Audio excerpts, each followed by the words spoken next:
परमेश्वर ने आपको नया जीवन दिया, नया जीवन क्या दिया नया जीवन के लिए? आज आपको एक दिन दिया परमेश्वर ने, जगाया आपको, सांसें दी, आज आप परमेश्वर ने क्या काम किया? परमेश्वर के राज्य में क्या काम किया? परमेश्वर ने हमें ऐसे नहीं बुलाया है, उसने कुछ काम करने के लिए हमें सबको एक टैलेंट परमेश्वर ने दिया। किसी को वर्शिप करने का, किसी को प्रीच करने का, किसी हमारे जो अध्यापक है हम सबको इकट्ठा करने का, ताकि हम एक दल एक बनकर परमेश्वर की महिमा करें। सभी को, परमेश्वर के बच्चे को भी सबके अंदर में कुछ न कुछ टैलेंट होगा। Are you using this talent every day? What are you giving to the Lord? हम क्या करते हैं? नाटक सा जिंदगी जीते हैं, है ना? We are all hypocrites if you don't follow the word of God and if you don't act upon it. है ना? सिर्फ ढोंग का जिंदगी मत जिए। दाऊद भी कहता है, उसने अपने हृदय की सारी बातें परमेश्वर कहता है, और परमेश्वर से कहता है कि परमेश्वर मेरे माथे, दिमाग और मुख पे ये चिंता कर दे कि ये जिंदगी जो है It's just for a small time, है ना? ये हमारा जीवन क्या है? अनित्य है। वो सबको पता है कि मरना है, सबको, even everyone knows कि today or tomorrow we are going to die, but he asked the Lord, tell me the time. हमारे को समय नहीं पूछ रहा, वो कह रहा है कि मेरे अंदर में तू चिता दे कि समय कम है, और इसी समय में तेरा जो काम है, परमेश्वर ने हम सबों को परमेश्वर के राज्य के लिए कुछ न कुछ काम किया है। क्या हम कर रहे हैं? मेरे प्यारे भाई, आज ही आप डिसाइड कर लें कि हम बुजुर्गों के सामने मुंह बंद करके रखेंगे और अपने लोगों के सामने हम एक दूसरे से शेयर करेंगे। परमेश्वर के वचन हमें क्या करेगा? एक हमें बल देगा, एक जय देगा, और वो हमें प्रार्थना की ओर लेके जाएगा। और जब हम प्रार्थना की ओर जाते हैं, हम prayer brings the victory. Hallelujah. हम जब प्रार्थना करते हैं, परमेश्वर कहता तू चुप भी रहेगा ना, मैं तेरे खिलाफ क्या करूंगा? मैं तेरे संग तुम्हारे लिए मैं क्या करूंगा? मैं अपना मुंह खोलूंगा, मैं अपने काज खोलूंगा। दाऊद इस सीक्रेट को जान गया था, इसीलिए उसने मोहब्बत कर लिया और परमेश्वर से विनती करने लगा, क्योंकि उसका ट्रस्ट जो है, उसका विश्वास जो है, संसार की धन दौलत प्रतिष्ठा और ऐश्वर्य में नहीं था। उसका पता था कि ये सब मैंने थोड़ी दिन के लिए चला जाएगा। इसी तो यीशु मसीह कहा, धन इकट्ठा कहा करो, कहा धन इकट्ठा करने के लिए कहा सब लोग, है ना? ये जो धन है सब खत्म हो जाएगा, और हम लोग आज उसी की दौड़ में लग गए हैं कि कल हम क्या करें, कल के लिए हम कहां पैसा सेव करें, क्या करें। सेव करना मैं गलत नहीं बोलता, लेकिन आपका जो रोज का समय है परमेश्वर को वो देना इंपॉर्टेंट है, और आपका ट्रस्ट आपके धन दौलत और प्रतिष्ठा में नहीं, लेकिन सिर्फ परमेश्वर के ऊपर रहना चाहिए, क्या विश्वास उसके ऊपर रहना चाहिए। मेरे भाई बहन, यीशु मसीह भी उसने अपनी इच्छा पूरी करने के लिए, उसने पिता की इच्छा पूरी करने के लिए, अब परमेश्वर आपको चुना है ताकि पिता की इच्छा को पूरी करें। क्या आज हम उसकी इच्छा को पूरी कर रहे हैं? ये हमारे लिए क्वेश्चन है। आप कितने दिन परमेश्वर के, आपके लोग जो है ना, वो जो देखते हैं ना उसके पीछे दौड़ते हैं। क्या चंगाई हो रहा है, चल दौड़ो उसके पीछे, लेकिन कहीं परमेश्वर का वचन का बाइबल क्लास होता है, बहुत कम लोग वो देखना पाते हैं। क्यों? उनको ज्ञान नहीं चाहिए परमेश्वर का वचन से, उनको चाहिए क्या? जो दिखावा, जो देखते हैं उस चीज में चंगाई पाते, चंगाई हमें मिल जाए, हमको ब्लेसिंग्स मिल जाए, पृथ्वी की सारी जो ऐश्वर्य है मुझे मिल जाए, ऐसे लोग ना क्या एक ऐश्वर्य जिंदगी को जिए। लेकिन क्या आपको परमेश्वर इसलिए बुलाया था? रोमियो 8:29 में परमेश्वर कहता है कि वो कैसे हो? हम उसके पुत्र के स्वरूप। आज हम किसके स्वरूप? कहां चले गए हैं लोग? क्यों नहीं हमारी बुद्धि में भी परमेश्वर से कहे कि परमेश्वर हमें हमेशा हर एक घड़ी ये चिता कि मेरी जो उम्र है इसमें 2 मिनट की है।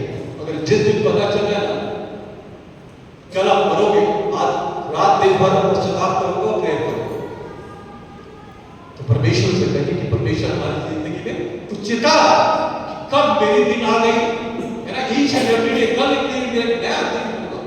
मेरे प्यारे भाइयों, डेविड ऐसे ही प्रार्थना करता है। लोग जो है देख ही वस्तुएं पर पीछे दौड़ते हैं। प्राणियों के पत्र इसका एक अगर आप पढ़ेंगे कि अब्राहम और सारे लोग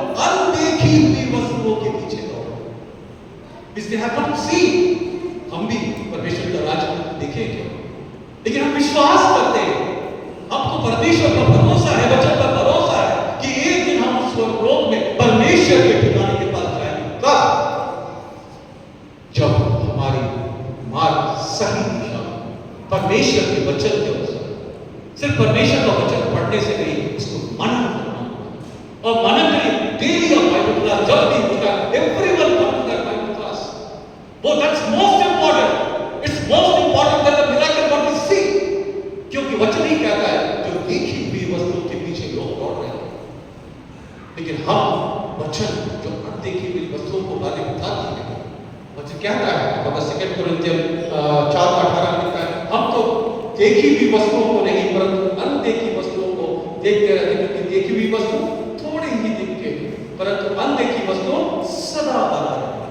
आज यहाँ है ना, हम लोग कोशिश करें कि हम जितने मसीह लोग हैं, जितने मसीह परिवार हैं, हम 20 लोग हैं। दाऊद का ये प्रार्थना इतना जबरदस्त प्रार्थना, मेरे को इतना अच्छा लगा। मैं पास्टर साहब जब हमको बोले कि मैंने सही तरह कविनेट को आपको बोलना है, मेरे मन में एक बात आया तुरंत, अरे परमेश्वर हमसे डेली जो बात करता मैं नहीं बोलूँ, लेकिन परमेश्वर ये भी तो कहता है कि तुम अपने जो बड़े हैं उनकी बातों को क्या करो, उनकी बातों को मानो। तो मैं तुरंत प्रार्थना किया कि प्रभु मैं 39 के लिए क्या बोलूँ, तो उसने बहुत सारी बातें की, लेकिन समय कम होने के कारण मैं इसका पूरा बात नहीं कर सकता, लेकिन मैं इसका सार बता दिया कि first decide what you have to do, second thing क्या करना है, हमारे अंदर की जितनी भी प्रॉब्लम है, no need of going and sharing to everyone, you just let down, say to the Lord as stay with him, है ना। और वो क्या था, मैं अगर दरवाजा बंद करके प्रार्थना करूं तो परमेश्वर उसकी सुनता है। और उसके बाद दाऊद 7, 8, 9, 10, 11 में पढ़ सकते हैं कि वो क्या करता है, वो कहता कि मैं वस्तुओं का, इस संसार के लोग एक नाटक है, पढ़ेंगे उसको देख लेंगे 7, 8, 9 में। संसार जो है नाटक है, लोग दौड़ते हैं, सुबह उठते हैं, नहाते खाते पीते ड्यूटी जाते हैं, फिर वापस आते हैं, फिर खाते सो जाते हैं, फिर सुबह हो सकता है एग्जाम के नीति वचन के अध्याय को पढ़ लो या कहीं मेरा काम, फिर संसार के पीछे लगे हुए। लेकिन परमेश्वर क्यों देता है हमें वचन को पढ़ने के लिए, पता है, ताकि हम दिन रात उसको मनन, अगर दिन में आप मनन करेंगे, रात में अपने आप आपका आत्मा परमेश्वर से बातें करेगा और बहुत सारी बातों को रिवील करेगा। उसने मेरे जीवन में भी रिवील किया, आपके जीवन में भी वो रिवील करेगा, और इसके द्वारा हम बल प्राप्त करेंगे, जय प्राप्त करेंगे। इस संसार में कितना भी क्लेश हो, हमको इससे डर नहीं, हमको बस एक ही डर है कि कहीं हम स्वर्ग राज्य से दूर न चले जाए। बताओ, ऐसे ही कुछ प्रार्थना करता है, कितना महान था। और लास्ट में भी वो कहता है कि परमेश्वर तुम मेरी विनती को सुनना, मेरे आंसुओं पर ध्यान करो, मैं मौन हूं लेकिन तू मौन मत हो जाना। I am silent, but you can be silent. You speak to me. Today, Lord is speaking with everyone. He's something telling you secret, revealing you something. क्या आप उस पर ध्यान दे रहे हैं? क्या आज परमेश्वर ने आपको इस 5 मिनट में जो परमेश्वर ने मुझे सिखाया, क्या आप सीखेंगे? सबसे पहला, इस संसार को मानेंगे क्या है, अनित्य है, हमें नित्य जीवन चाहिए। दाऊद की तरह हम भी क्या करें, एक डिसीजन लें कि हम दुष्ट जनों से, अपने जनों से हम लोग बात करेंगे, अपने जनों से जब बात करेंगे ना, घर की बात नहीं, वचन की बात। मैं ब्रदर से उस दिन मिला था प्लांट में, मैं उस समय इतना अपने आप में ये हो गया था, तो मैं सोचा प्रभु आज कोई नहीं जिससे मैं बात करूं। इतना अंदर से मैं रो रहा था, मेरा हृदय चल उठा था। वहीं ऐसे खड़ा होकर जैसे पीछे घुमाई होगा, मैंने ब्रदर को देखा, दिल आनंद से भर गया और हम दोनों ने वचन पर बात की। मेरे प्यारे भाइयों, आप अगर इसी तरह के प्यास करते हैं, प्रभु आपकी इच्छा को वो आप एक दूसरे को मिलाएगा, ताकि तुम मिलकर परमेश्वर की हालेलुया, हालेलुया, हालेलुया। समय हो गया, समय दिया खत्म हो गया, लेकिन मैं